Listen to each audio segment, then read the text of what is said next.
En la mañana del 3 de marzo de 1993, en Silver Spring, Maryland, Vivian Rice se detuvo en la casa de su hermana de camino al trabajo. Pero esa mañana algo no estaba bien. Ambas puertas del garaje se encontraban abiertas y la minivan de su hermana no estaba.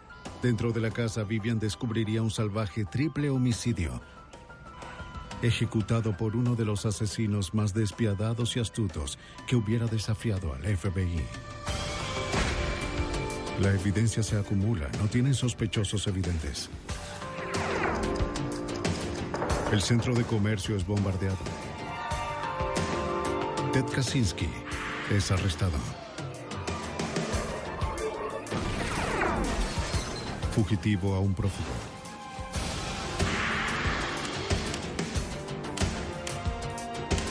Los archivos del FBI. 3 personas fueron halladas asesinadas en su casa. Parecía un robo que había salido mal. Pero un crimen como este merecía mayor atención.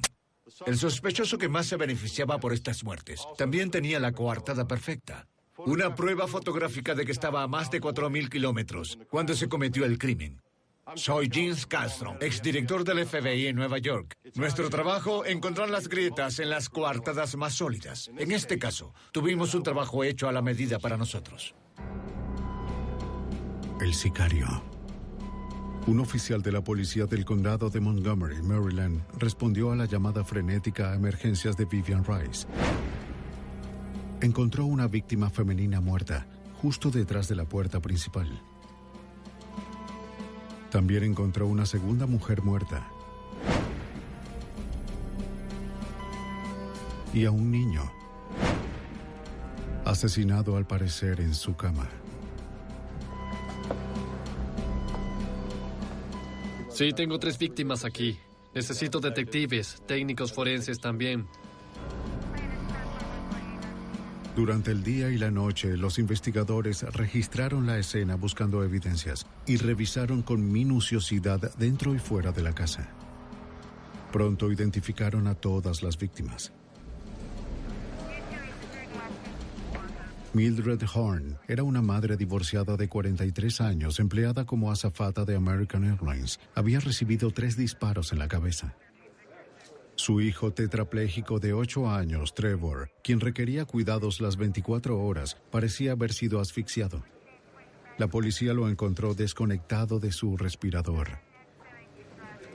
Y a la enfermera de Trevor, Janice Saunders, de 38 años, le habían disparado 2 veces, en el cráneo y en el ojo. Los técnicos forenses comenzaron a trabajar de inmediato. Fueron cuidadosos, pero había poca evidencia que recolectar. Encontraron un fragmento deformado de una bala en la madera a un lado de la ventana de Trevor. Los investigadores tomaron hisopos, recolectando con cuidado muestras de sangre para hacer pruebas de ADN, pero la sangre solo coincidió con el ADN de las víctimas. Con tan pocas evidencias que condujeran a los investigadores a un sospechoso, los técnicos buscaron pistas con mayor ahínco, recolectando cualquier cosa que pareciera prometedora. Fuera de la casa, los investigadores encontraron una lima de metal.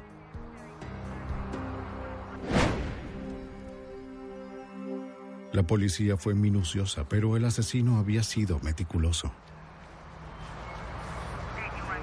El detective de homicidios Craig Wittenberger, del condado de Montgomery, Maryland, nombrado como investigador principal, luchó para darle sentido al caso con 3 víctimas indefensas, sin motivos aparentes y pocas pistas. Había algunas cosas que nos parecieron extrañas. Creo que siempre desde el principio de la propia investigación dentro de la casa, en el área del vestíbulo, había un armario cuyos objetos habían sido arrojados, habían esparcido todo por el closet, por el suelo. Encontramos un bolso que luego supimos que había sido de Millie. Encontramos muchos equipos electrónicos también de sonido, televisores, mucha joyería, pieles que dejaron ahí sin tocar. lo cual de nuevo parecía extraño. Si esto se trataba de un robo que salió muy mal, algo tenían que llevarse. De hecho, la minivan de Mildred no estaba en el garaje como su hermana había notado. Pero pronto la encontraron, no muy lejos de la casa.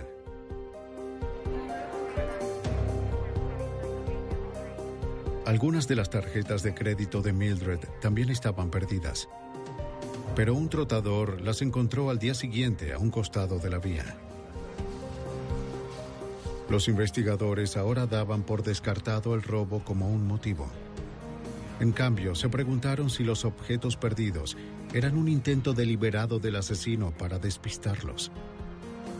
La escena tenía todas las características de una ejecución profesional bien planificada. A un lado. En cuanto a un sospechoso en la escena del crimen, Vivian dijo que el ex esposo de Mildred, Lawrence Horn, tal vez era el responsable. Le suplicó que lo investigaran. Él pronto se convirtió en el principal sospechoso. Todos los miembros de la familia estaban dándonos esta información que seguía apuntando a Lawrence Horn. Se basaba en la relación tormentosa. En una relación muy tormentosa e inestable que Millie y Lawrence Horn habían tenido por muchos años.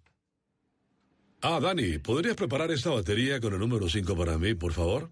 Seguro. Los investigadores descubrieron que entre los años 60 y 70, Horn había sido un productor e ingeniero de grabación importante para Motown Records, acreditado con muchos hits, entre ellos Shotgun, de Junior Walker, y The All Stars. Se casó con Mildred, una azafata, en 1973. Luego se mudó con la Motown de Detroit a Los Ángeles. Bien, hagamos una prueba. Pero cuando la fortuna de la compañía menguó, también lo hizo la suya. 3. Él y Mildred se divorciaron en 1987, pero sus problemas continuaron. Tal como el fiscal adjunto de Maryland, Bob Dean, pronto descubrió. Investigamos a Lawrence Horn en el juzgado aquel día. En particular, nos fijamos en el estatus de sus pagos de manutención y cualquier otro aspecto civil de la batalla civil con su esposa. Lo habían declarado en desacato hace algunos meses por no pagar $18,000 en manutención infantil. Pero al revisar más registros de la corte, los investigadores descubrieron que el 3 de marzo, el día de los asesinatos, el panorama financiero de Horn había mejorado considerablemente. Con la muerte de su esposa e hijo, heredaría $1.7 millones. El dinero provenía de un acuerdo por mala praxis concedido a Trevor cuando una operación de rutina lo dejó con daño cerebral. Ante la muerte de Trevor, el acuerdo también detallaba a sus beneficiarios. Los beneficiarios de Trevor eran obviamente su madre y su padre, y esos eran Millie y Lawrence. Si Millie moría, Lawrence recibía todo. ¿Es usted la señora Horn? A petición del detective Wittenberger, el Departamento de Policía de Los Ángeles contacta a Lawrence Horn a pocas horas de los asesinatos. ¿Lawrence? Creo que es mejor que vengas. ¿Qué ocurre? Lo ubicaron en la casa de su madre. Señor Horn. La policía informó a Horn de los asesinatos y se sorprendieron ante su respuesta. Por Dios. Soy un sospechoso. No, señor. El comportamiento del señor Horn fue muy extraño. Fue tan extraño que los oficiales de policía comenzaron a tomar nota desde el principio. No solo estaba renuente a cooperar y quería un abogado, sino que, en esencia, sus únicas preguntas eran consultas sobre si era un sospechoso en esto. Por favor, siéntese aquí. La policía lo llevó a la estación para hacerle más preguntas. Le preguntaron dónde había estado durante el momento del crimen. Les dijo que estuvo con su novia Shira Bogan y describió sus actividades.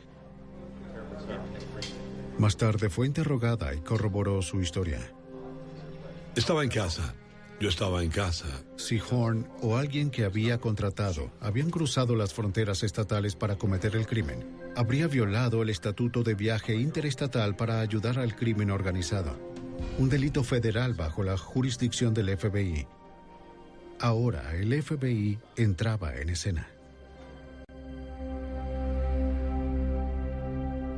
Un crimen atroz dejó sorprendida a la tranquila comunidad de Silver Spring, Maryland. Un triple homicidio que acabó con la vida de un niño tetrapléjico, su madre y su enfermera. Con el sospechoso principal a más de 4.000 kilómetros en Los Ángeles, surgió la posibilidad de hacer una investigación interestatal. Los detectives locales llamaron al FBI. Está bien, hasta luego. El agente especial Ed Roach dirigió el caso. ¿Y las fotografías que hemos encontrado? El caso se convirtió en una investigación de costa a costa, ya que el sospechoso principal estaba viviendo en Los Ángeles para ese momento. Así que involucramos a la división del FBI en Los Ángeles. Quizás podríamos ayudar más adelante en la investigación por medio de evaluaciones de perfiles en cuántico o con ayuda del laboratorio del FBI. Desesperados por encontrar más pistas, los investigadores enviaron un equipo canino al sitio donde se encontraron las tarjetas de crédito de Mildred Horn. El equipo pronto recuperó una pieza de metal oxidada muy corroída, pero claramente la parte de un arma. Wittenberger envió la pieza al laboratorio del FBI para un análisis. Los investigadores determinaron que la pieza era el mecanismo disparador de un rifle AR-7. Un arma que se desarma fácilmente en piezas pequeñas para su transporte o para deshacerse de ella, lo cual parecía ser justo lo que el asesino había hecho. También había dado otro paso para distanciarse a sí mismo del arma. Había taladrado el número de serie. A menudo un investigador entrenado puede restituir estos números, pero este asesino los había eliminado por completo.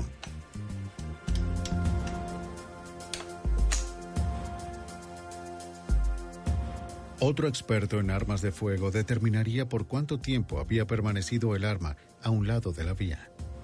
Los análisis mostraron que la corrosión era consistente con el tiempo transcurrido desde que habían ocurrido los asesinatos, así que era muy probable que esta fuera el arma homicida. Mientras que el laboratorio del FBI procesaba la pieza del arma, los investigadores en Maryland entrevistaban a Tiffany Horn, la hija de 18 años de Lawrence y Mildred.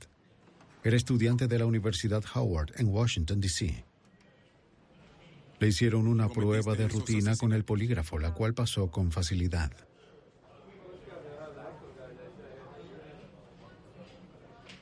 ¿Cometiste esos asesinatos? No. Más tarde ese día, Tiffany conversó con el detective Wittenberger y le reveló 3 pistas claves.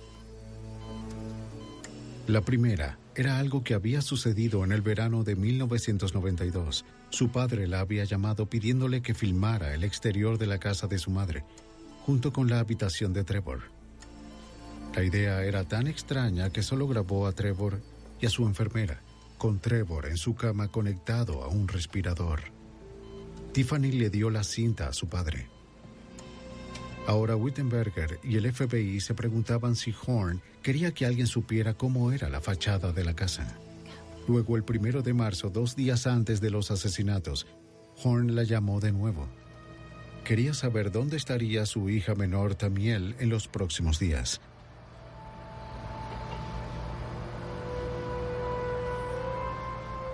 Tiffany le dijo que Tamiel iba a estar con su tía Vivian la noche del 2 de marzo, porque su madre saldría en un vuelo temprano en la mañana del 3 de marzo. Eso hizo pensar a los investigadores que Horn ya tenía conocimiento de cuándo iban a ocurrir los asesinatos.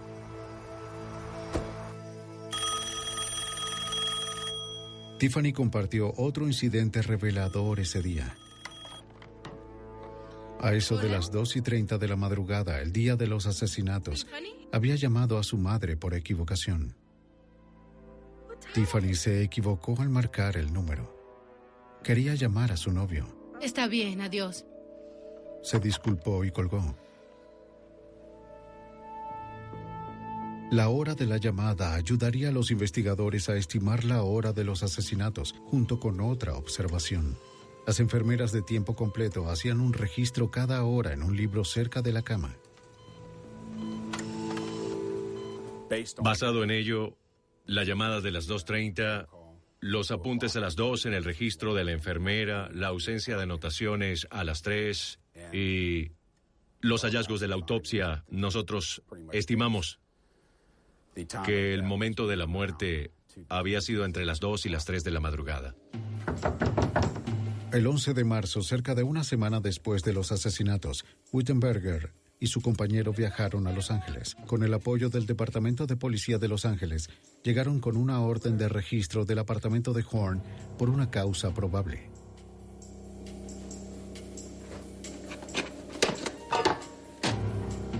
Se llevaron cientos de audios y grabaciones en video. La policía también encontró computadoras, documentos personales, libretas telefónicas, estados bancarios y registros telefónicos. Correcto. Sí, creo que nos va a tomar de 2 a 3 horas. De vuelta en la estación, los investigadores comenzaron la ardua tarea de revisar todo lo que habían encontrado. Imprimieron cientos de páginas provenientes de los discos duros de las computadoras de Horn. Descubrieron que había escrito notas a mano en los documentos relacionados con el acuerdo monetario de Trevor. Las notas confirmaron lo que ya sospechaban. Horn sabía muy bien qué podría ganar en el caso del fallecimiento de su hijo y estaba al tanto de las implicaciones legales del acuerdo. Los investigadores también encontraron un mapa que fue revelador. Era un dibujo hecho a mano que mostraba el vecindario de Mildred Horn. Las calles estaban trazadas y etiquetadas. Una X y sus iniciales marcaban su casa. ¿Había dirigido Horn a un extraño para encontrarla? ¿Quizás un sicario? Entre los cientos de horas de grabaciones que fueron recolectadas y proyectadas, un video casero sobresalió. Horn se había grabado a sí mismo frente a su televisor, el cual mostraba la guía de programación del cable. El canal mostraba claramente la fecha y la hora. 11:45 de la noche, 2 de marzo de 1993, hora de California. 2:45 de la madrugada, 3 de marzo, hora de Maryland. Era justo la fecha y hora de los asesinatos. Los investigadores rápidamente lo etiquetaron como cinta de coartada, ya que parecía haber sido creada para dicho propósito. Ahora Wittenberger y el FBI parecían tener pistas importantes, pero seguían lejos de arrestar a la mente maestra de este crimen despiadado. Y como ven, este día parece que no... Cuando los investigadores registraron el apartamento del sospechoso principal del homicidio triple en Los Ángeles, descubrieron una grabación sospechosa. Entre ellos la catalogaron como la cinta de coartada, pero pronto descubrirían una grabación que era aún más incriminatoria.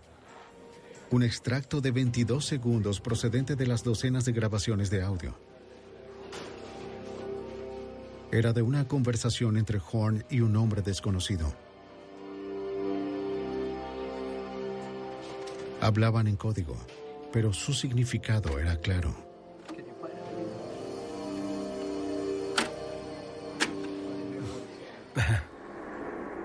¿Puedes hablar? No. De acuerdo. Está bien, estoy sentado allí. ¿Puedes? Pude tomar una foto de él, ¿entiendes? ¿Entiendes? Allá, pero no pude. El ruido, ¿entiendes lo que digo? No pude tomar las otras, no lo hice, no quería ir al frente. Después de escuchar eso, pensamos que el señor Horn estaba en Los Ángeles en ese momento.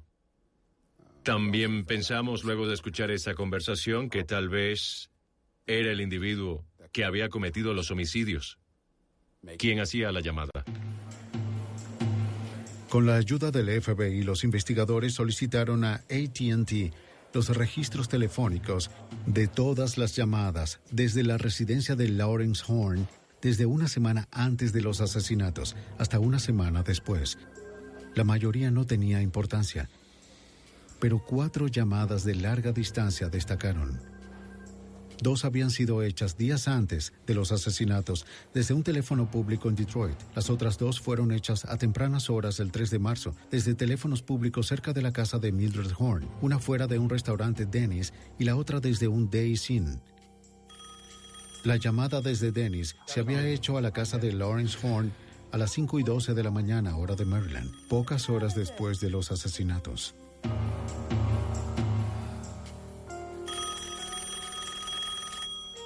¿Fue la conversación en código de 22 segundos? Sí.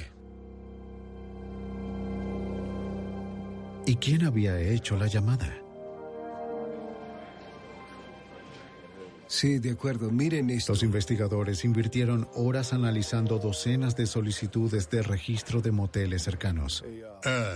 Una revisión de los hoteles y moteles en el área, en un radio de varios kilómetros alrededor de la escena del crimen, tuvo como resultado un individuo que se registró a eso de la medianoche, el día en que fueron cometidos los asesinatos, con una licencia de conducir de James Edward Perry. James Edward Perry parecía ser un sospechoso prometedor.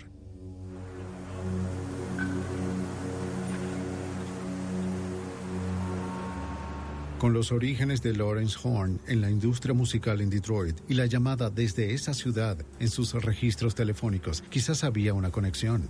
Una revisión de antecedentes reveló que Perry había estado en prisión durante 10 años por dispararle a un agente estatal de Michigan, luego de haber intentado robar un banco a principios de los 70. Ahora era un ministro. Alegaba que era capaz de escoger los números ganadores de la lotería. Las personas lo llamaban para pedirle su consejo. Tenía tarjetas de presentación y folletos que entregaba diciendo ser, como mencioné, un ministro. Creo, si mal no recuerdo, se hacía llamar el apóstol James. Mientras los investigadores descubrían más sobre Perry, Wittenberger detectó otro rastro. En los registros telefónicos de Lawrence Horn, notó que algunas llamadas se habían realizado con una tarjeta telefónica. Solicitó los registros. El nombre en la tarjeta era de Camila McKinney. Los agentes del FBI fueron a la dirección de Camila. En su lugar encontraron a Marcia Webb, quien resultó ser la prima de Lawrence. Dijo que Horn le había pedido que solicitara la tarjeta alegando que la necesitaba por negocios. Ella inventó el nombre de McKinney. Pensaba que sus problemas previos de pago podrían impedir que obtuviera una tarjeta. Los registros de la tarjeta telefónica revelaron una compleja red de llamadas telefónicas. Comenzaron casi un año antes de los asesinatos y continuaron varios meses después. Examinamos los registros para la cuenta de esa tarjeta telefónica y observamos que habían hecho numerosas llamadas entre 1992 y 1993 desde teléfonos públicos en Los Ángeles.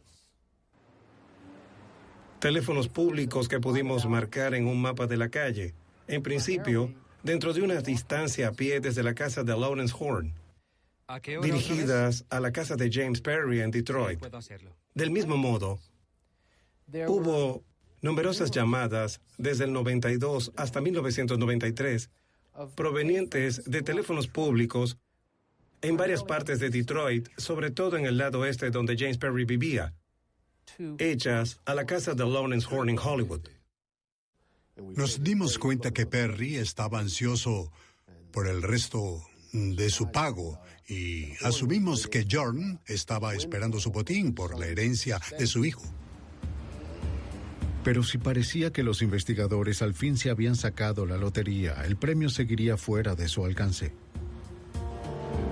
Conectar a los sospechosos con las llamadas requería un trabajo arduo de investigación, registrar la fecha y el número telefónico donde cada llamada había sido hecha y recibida, y luego intentar poner en la escena a los sospechosos. Horn y Perry habían cubierto sus rastros con un entramado de engaños. Los investigadores no sabían por dónde continuar y su frustración empezó a surgir.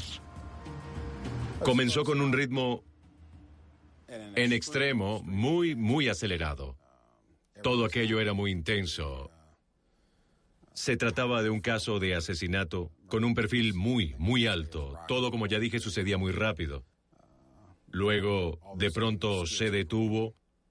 La investigación comenzó a detenerse porque todo había cambiado de pronto y nos zambullíamos solo en la documentación, casi se convierte en un caso de investigación de seguimiento por documentos. Pero Wittenberger y el FBI se mantuvieron sobre el rastro como sabuesos, y a finales de septiembre de 1993 estaban acorralando a James Perry. Comenzaron una vigilancia 24 horas al día, 7 días a la semana. Teníamos a la Policía Estatal de Michigan y al FBI. Ambas agencias acordaron mantenerlo bajo vigilancia en un esfuerzo cooperativo. Fue durante una semana en septiembre que vimos que James Perry pasaba el rato con un sujeto en particular. No sabíamos quién era, hasta que verificamos la matrícula de su auto. Este hombre se llamaba Thomas Turner. Una verificación de antecedentes mostró que Turner, de 52 años, era un camionero por contrato. Lo más significativo fue que era otro de los primos de Lawrence Horn, quien también era un buen amigo de Perry. Los dos se habían conocido en prisión 13 años antes, cuando Perry estaba cumpliendo sentencia por un incidente de tiroteo con un agente de la policía y Turner por robar un banco. Identificar a Turner significaría un cambio importante para el caso.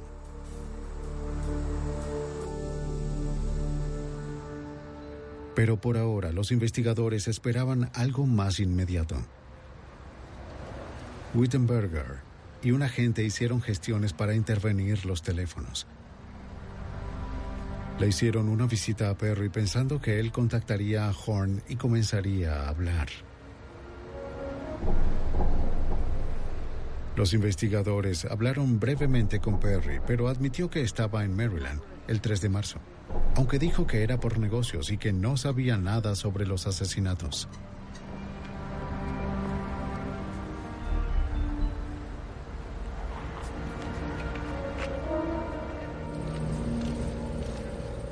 En septiembre de 1993, después de semanas de lucha por una autorización de la corte para intervenir el teléfono de Horn, los agentes finalmente obtuvieron la autorización. El agente especial Roach fue clave para obtener la autorización. Esperábamos oír una conversación incriminatoria entre James Edward Perry y Lawrence Horn. Esperábamos que dijeran algo como: quiero el resto de mi dinero. Hice el asunto. El pago inicial no es suficiente. Me prometiste esto y lo otro. Solo obtuve esto y ahora quiero el resto de mi dinero. O quizás serás el siguiente. Algo así habría sido estupendo.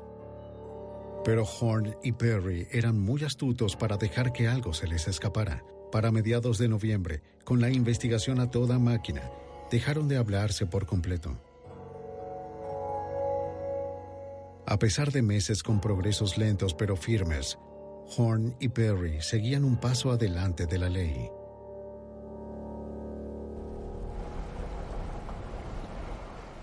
La investigación del FBI de costa a costa de un triple asesinato cometido en Maryland había dejado a los agentes con dificultades para hacer la conexión entre Lawrence Horn de Los Ángeles y James Perry de Detroit con el caso. Los investigadores sabían que los dos hombres conversaban entre ellos, pero no sabían cómo. ¿Estaban usando al ex compañero de prisión de Perry, Thomas Turner, como intermediario? El FBI obtuvo la autorización para intervenir el teléfono de Turner.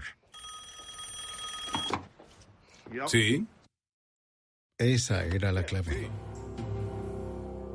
Tanto Horn como Perry hablaban a menudo con Turner, y este transmitía los mensajes entre ambos, pero eran cuidadosos de no usar un lenguaje que pudiera incriminarlos. Y una vez más, los agentes se encontraron realizando la vieja rutina. Monitoreaban y registraban cientos de llamadas para luego tratar de hacer las conexiones entre los interlocutores. Una vigilancia estaba teniendo lugar de forma activa. Era una vigilancia física en Los Ángeles, hecha sobre Lawrence Horn, mientras que al mismo tiempo la división de Detroit llevaba a cabo una vigilancia electrónica y física sobre Thomas Turner y una vigilancia sobre James Edward Perry. Al igual que antes, hacían pocas conexiones entre llamadas e interlocutores, pero en su mayoría el proceso parecía una prueba de resistencia y dedicación. Horn y Perry estaban desafiando su paciencia. Luego, cerca del Día de Acción de Gracias, después de 3 meses agotadores, los investigadores obtuvieron lo que buscaban. Perry se estaba preparando para mudarse. Los agentes obtuvieron una orden federal para registrar su residencia antes de que se fuera. Era una misión peligrosa. Perry le había disparado a un policía de Michigan y era conocido por poseer armas de alto calibre. Un equipo SWAT del FBI hizo la entrada. Wittenberger y su compañero lo siguieron. Levantaron a Perry y a su novia de la cama atrapándolos desprevenidos y desarmados.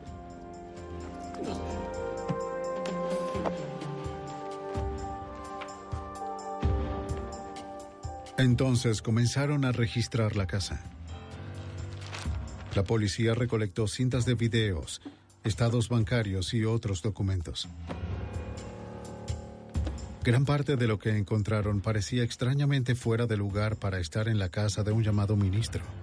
Había reliquias vudú, revistas Soldado de Fortuna y libros sobre temas como investigaciones criminales, manejo de heridas por arma de fuego o interpretación de manchas de sangre como evidencia. Los investigadores también esperaban probar que Perry había comprado los libros. Llamaron a las editoriales obteniendo solo una respuesta de Paladin Press. Un cheque cancelado probaba ser el punto de inflexión en este caso. Perry había ordenado 2 libros de Paladin Press cerca de un año antes de los asesinatos. 2 publicaciones escalofriantes: Sicario, un manual para contratistas independientes, y cómo construir silenciadores desechables. Cuando uno lee estos libros es muy inquietante observar la cantidad de similitudes y paralelismos entre el libro Sicario y lo que había ocurrido en la casa de Emily aquel 3 de marzo. Al fin las piezas comenzaban a encajar. Lo de la minivan perdida de Mildred tuvo explicación. Perry la había usado para regresar a su auto rentado, el cual había estacionado a cierta distancia de la escena del crimen, como recomendaba el libro. Las tarjetas de crédito encontradas por un trotador en una vía cerca de la casa también tuvieron sentido. Decía que si se quería hacerlo parecer un robo, había que desordenar la casa, tomar algunos objetos y arrojarlos a un lado del camino. Indicaba que se lanzaran las partes del rifle a un lado de la vía. Otro detalle que recomendaba el libro era tomar una lima estrecha y pasarla a través del barril del rifle, y una lima estrecha se encontró en el patio con depósitos químicos consistentes con la pólvora residuales del arma de fuego. El libro también sugería utilizar un rifle AR-7, el tipo de arma cuyo mecanismo disparador ya había sido encontrado. Del mismo modo, los investigadores determinaron que la única bala encontrada en el cuarto de Trevor era de calibre 22, popular entre los asesinos. Las de calibre 22 se deforman al entrar en el cuerpo humano, así que es difícil hacerlas coincidir con un arma. También son pequeñas, discretas y de bajo costo. En enero de 1994 hubo otro gran descubrimiento en el caso. Luego de meses de presión de Wittenberger, una citación del gran jurado al fin hizo que arrestaran a Thomas Turner. Acordó hablar a cambio de inmunidad. En una declaración ante un juzgado en Maryland, Turner indicó que su primo Lawrence Horn lo había visitado en mayo de 1992, 5 meses antes de los asesinatos. Aunque Turner no lo había visto en 20 años, Horn de inmediato se quejó de problemas con su ex esposa Mildred. Turner le dio el nombre de James Perry. Eso era todo lo que Turner dijo, aunque Wittenberger creía que sabía mucho más. Por suerte, con eso bastaba. En ese momento, debido a lo que sabían de Thomas Turner y lo que habíamos descubierto del libro Sicario y las intervenciones telefónicas, sentimos que estábamos en una posición para establecer una conspiración, para saber que James Perry había, en efecto, llevado a cabo los asesinatos. Ese verano, Wittenberger arremetió. El 19 de julio de 1994, arrestó a Horn en su departamento de Los Ángeles sin incidentes.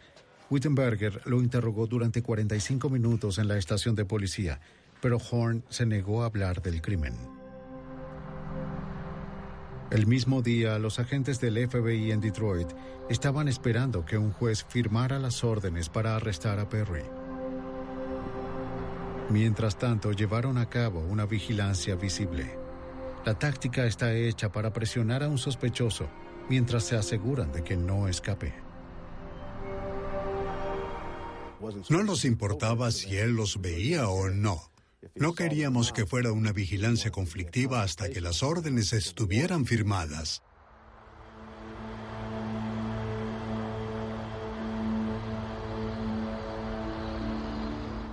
Una vez terminadas las órdenes, los agentes podrían arrestar a Perry. Hasta ese momento solo podrían seguirlo abiertamente, a sabiendas de que él sabía que estaban allí.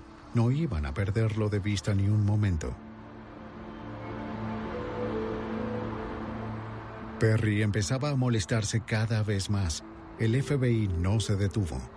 Parecía que Perry se preguntaba qué estaba tratando de hacer el FBI, aunque se veía más irritado que preocupado.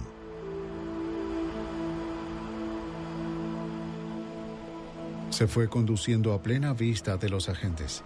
No sabían hacia dónde se dirigía, pero lo siguieron de todos modos. Sí, está bien. Vigílalo. Bueno, sigámoslo de cerca. Se detuvo para recoger un amigo. Mira. Un hombre desconocido para los agentes. ¿Quién es él?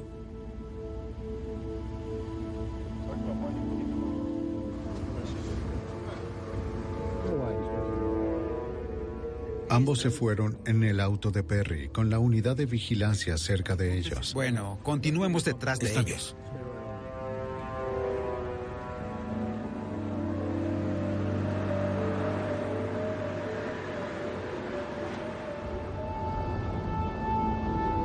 Luego, incrédulos, los agentes se preguntaban hacia dónde se dirigía Perry. Después de solo una hora, el seguimiento constante hizo enojar tanto a Perry que decidió presentar una queja.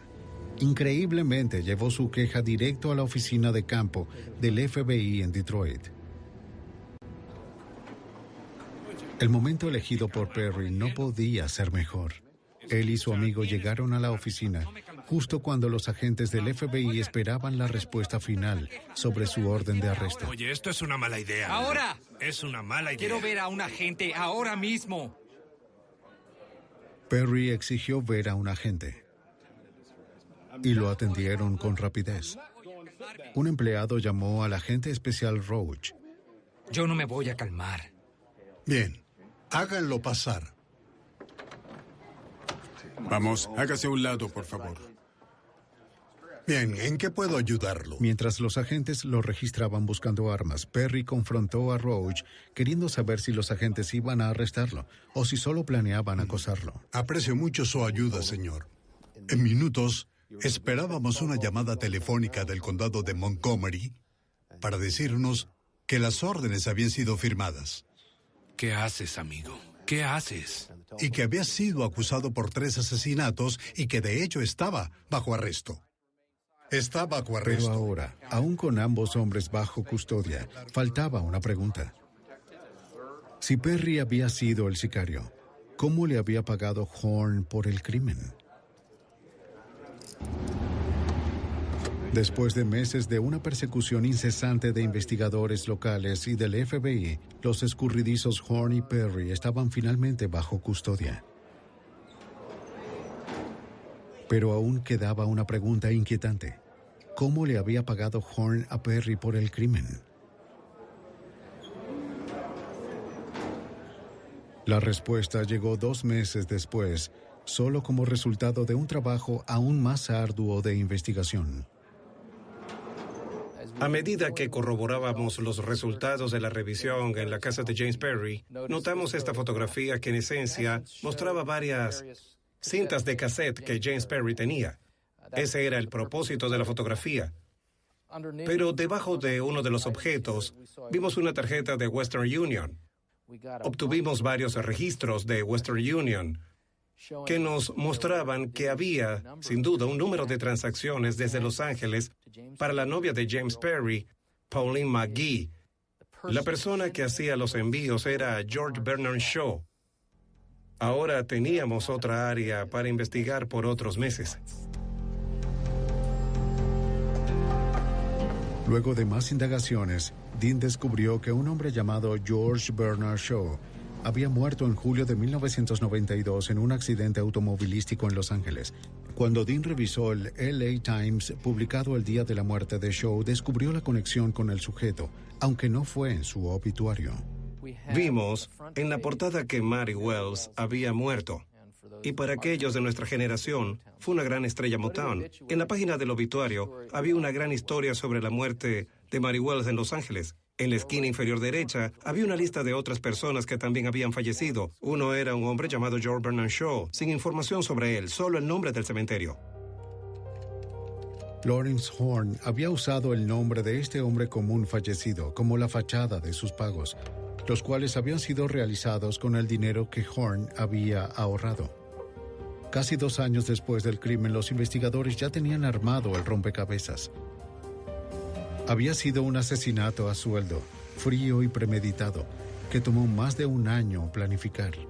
James Perry había seguido las instrucciones del libro Sicario casi al pie de la letra. Perry compró un rifle AR-7 y taladró el número de serie como sugería el libro. Construyó un silenciador desechable, siguiendo las indicaciones del libro. Cortó las partes con cuidado y las ensambló. También empacó un bolso con insumos, un traje marrón de mecánico para poder caminar por el vecindario de Mildred, luciendo como un técnico y guantes de látex para así no dejar huellas. En los meses previos al crimen, él y Horn conversaron a menudo, discutiendo cada detalle. A petición de Perry, Horn le envió un mapa del vecindario de Mildred y un video de la habitación de Trevor. Horn había escogido una fecha para cuando Tamiel estuviera fuera de la casa, su única muestra de misericordia en este crimen inhumano. En el día pautado, Perry condujo un auto rentado por Turner desde Detroit. Se registró en un motel cerca de la casa de Mildred en Maryland. Perry pagó con efectivo, como recomendaba el libro, esperando que el motel no le solicitara una identificación. Lo siento, necesito una identificación. Estoy pagando en efectivo. Señor, necesito ver una... Pero se la pidieron. Sin la fotocopia de su licencia de conducir, la policía podría no haber descifrado el caso.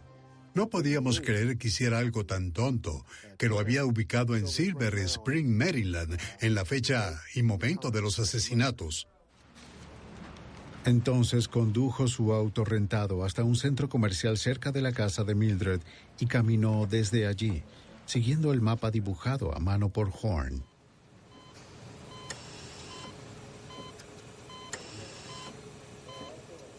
En la casa, desprevenida, la enfermera Janice Saunders hizo un apunte a las 2 de la mañana en su registro médico junto a la cama de Trevor.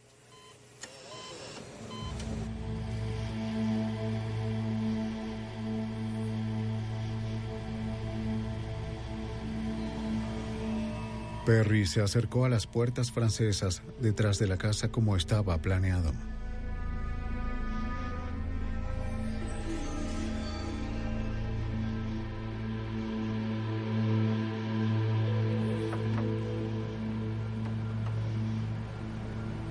Aunque estaban cerradas, las puertas se abrieron con facilidad.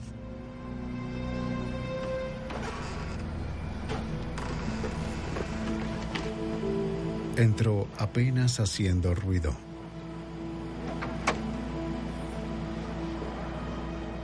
Dentro armó su rifle y el silenciador casero.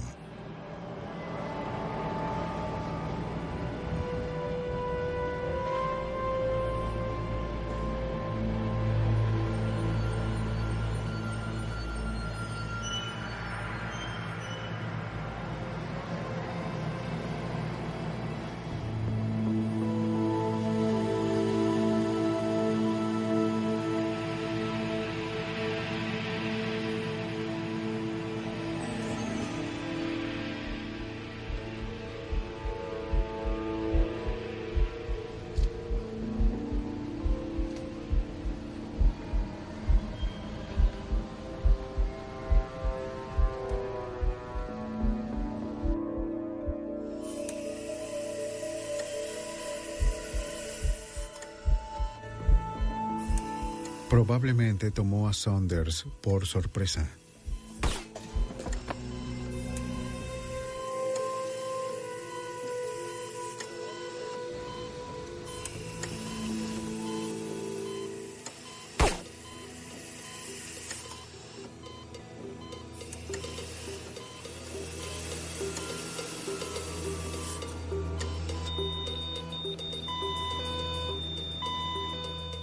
Pero cuando el niño dejó de respirar, la alarma médica habló por él. Arriba, su madre se despertó.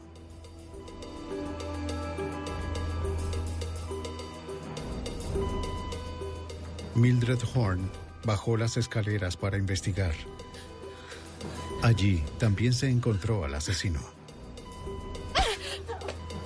Perry le disparó 3 veces a Mildred en la cabeza.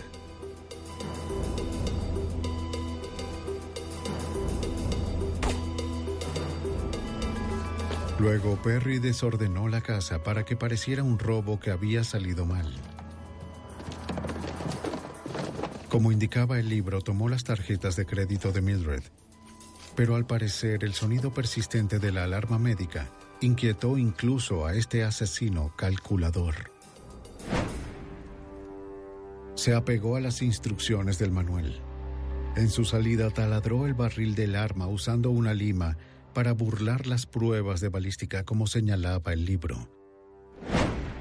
Para escapar con rapidez, condujo la minivan de Mildred hasta donde estaba estacionado su auto rentado. En el camino arrojó las tarjetas de crédito de Mildred y las partes del arma, aunque solo fue encontrado el mecanismo disparador. De acuerdo, está bien. Estoy sentado allí. ¿Puedes? Pude tomar una foto de él, ¿entiendes? ¿Entiendes? Allá, pero no pude... El ruido, ¿entiendes lo que digo? No pude tomar las otras, no lo hice, no quería ir al frente. Fue un caso que pudo resolverse gracias a una investigación muy exhaustiva de cada pista posible, de cada pista imaginable, y literalmente pasamos 1 año y medio o 2 trabajando solo en este caso. En septiembre de 1995, 2 años y medio después de los asesinatos, James Perry fue llevado a juicio en Maryland. Bob Dean fue el fiscal especial por su conocimiento íntimo del caso. Perry recibió una sentencia de por vida por conspiración y 3 sentencias de muerte por los asesinatos. Esas sentencias fueron cambiadas a sentencias de por vida. Perry no tiene posibilidades de salir bajo libertad condicional. Nunca ha admitido haber cometido los crímenes. El juicio de Lawrence Horn comenzó ese abril en una corte abarrotada de Maryland. Enfrentó los mismos cargos que Perry. Gran parte de la misma evidencia fue usada. Otra vez Bob Dean participó como fiscal especial.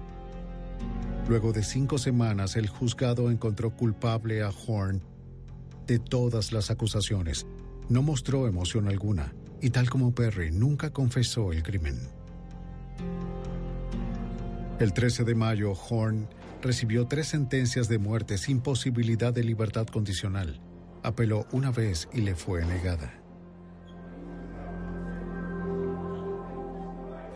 Creo que tanto el señor Horn como el señor Perry hicieron un muy buen trabajo planificando esto. Y estuvieron muy cerca de salirse con la suya. Habría una victoria agridulce adicional para las familias de las víctimas.